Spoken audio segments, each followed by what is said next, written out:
Happy Wednesday. It's July 31st, and you're hanging with Uncle. I'm Gene, and that was all wrong. But anyway, we're going to roll with it. Today, I don't really have a lot of important things to talk about that you probably haven't already seen, so I'll just share something what's going on with me. So a lot of you know I retired from the Compton Police Department on a medical injury. And that injury was I herniated a disc at L5. It's bulging and degenerative. And that was back in 1990. So this is 34 years now ago that this injury has happened. And I've been dealing with it my whole life. It comes and goes. Each time it comes, it gets just a little bit worse. But I went through a lot of physical therapy and rehab to deal with it because I have put off surgery for as long as possible. But today I spent the day in the ER because my back. My whole right leg is numb like it's asleep, and it has been like this for the past 2 days because of my back. It's pinching on the nerves in there and causing all this difficulty, and it's weird. It's like I've even fallen down a couple of times because your knee buckles, and by the time you're on your way down you can't catch yourself to come back up. So I have I don't know if you can see it, but there's a nice cherry right there. But anyway, so how did I retire? What happened? What were the actual circumstances? Okay, so this is my last day at Compton, the last radio call I ever received. We get a call of a possible 211 suspect, that's California Penal Code for robbery, barricaded in his mother's home. All right, so we get to the house, and I'll speed this up a little bit. He has mom. Mom is an older lady. This guy's about like 6'6", 300 pounds, big dude. Mom is a frail little lady, maybe 5'5", 110 pounds, and was in her bed. Still has rollers in her hair she was sleeping with, right? So we get there and look our way through the house, being quiet and careful, trying to see where this guy might be. And there's a door closed.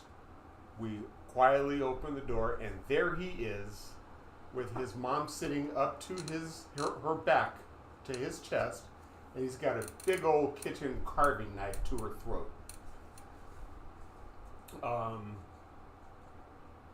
You could tell this dude was on something, because he was not right. If I ever did something wrong, I'm not going to put my mother's life in danger. So, that's a giveaway number one. Long story short, yes, he was on PCP, but we didn't find that out till later.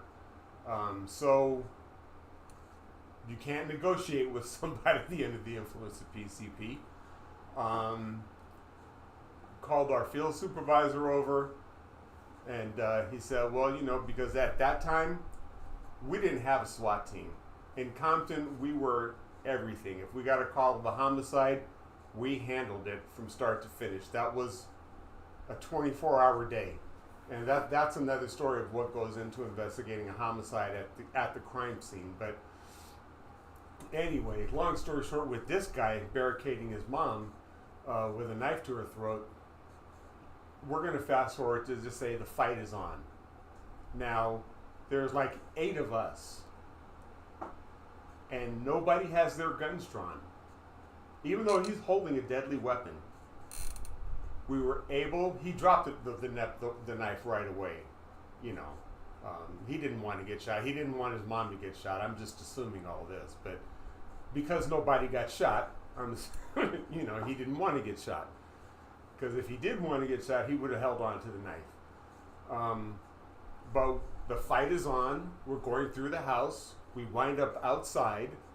And I don't know if you know this about PCP, but it's kind of like an elephant tranquilizer. People have broken handcuffs under the influence of PCP before. And we're trying everything we can, and this guy is just repelling all 8 of us, you know. And finally, we got him on his stomach. I was straddling, so my left foot was on his left side, my right foot was on his right side. I was straddling the dude. I reached down, bent up, and just snatched his arm to put it behind his back to cuff him. And my back went. And that was my last day at Compton PD. But long story short, the guy lived, mom lived, every one of the cops lived, deadly force was not used, and the guy was taken into custody. But for that price, my back is the way it is. I'm very limited with the things I can do. A lot of people don't know that about me, so now everyone watches, whoever watches this episode, everyone will know this about me. But I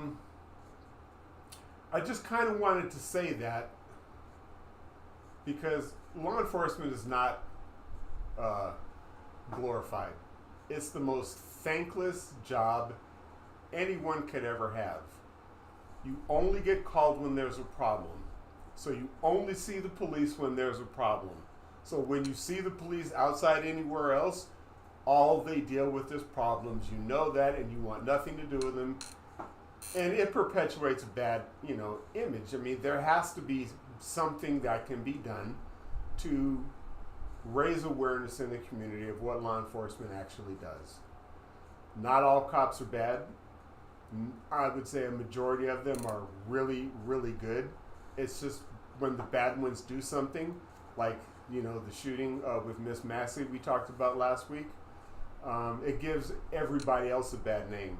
Derek Chauvin laying on George Floyd's neck. That gave all cops a bad name. And that one, if you rewind it some, remember, George Floyd was already handcuffed and sitting in the car, laying down in the back seat, whatever. He was in custody, in control. There was no reason to pull him out of the car. And that's why Colin Kaepernick took a knee. But anyway, that is a whole nother story. I could go on and on. I'm ready. I think the meds are starting to kick in. So I'll cut it off here. Thank you for listening. Thank you for listening to my rant. I hope you enjoyed this. If you have any questions, please leave them in the comments section below, and I'll reply to all relevant questions. So that's all I have for today. Zane and I are looking forward to seeing you guys on Friday, and take care of yourself, please. Be kind to one another and treat each other the way you want to be treated. Thank you.